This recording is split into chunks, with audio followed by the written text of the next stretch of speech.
طالبانو د رسمیت پیژندلو لپاره د نړیوالو شرطونو د رد کولو اعلان وکړ. سلام، وخت مو بخیر. د افغان پلاس چینل تازه ویډیو ته ښه راغلاست. نن جمعه د طالبانو اسلامي امارت ویان ذبیح الله مجاهد د دوی د حکومت پر رسمیت پیژندلو لپاره د نړیوالې ټولنې شرطونه رد کړي. نوموړي ویلي دا شرطونه د نړیوالو قوانینو خلاف دي او دوی یې نه مني.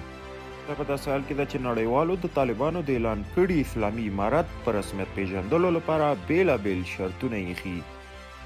د ټولګډون حکومت جوړول، د ښځو او مذهبي اقلیتونو په ګډون د بشري حقوقو تضمین، له افغانستان څخه د نورو هیوادونو پر ضد د ترهګرو ډلو نه فعالیت او ورسره له افغانستان څخه د بهرنیو اتباعو د دوی د همکارانو او خطر سره مخامخ کسانو وتل اعلان شوي حکومت لپاره تر ټولو مهم شرطونه ایښودل شوي. خو د دې ترڅنګ طالبانو دا هم ویلي چې د نړیوالو اندېښنې د حلېدو وړ دي او په دې اړه دوی ډاډ ورکوي.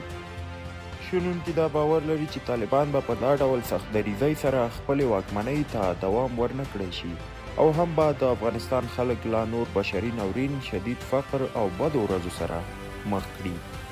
په دې اړه ستاسو نظر اړین دی. په دې اړه مو نظرونه راسره شریک کړئ. دا و د دې مهال تازه ویډیو.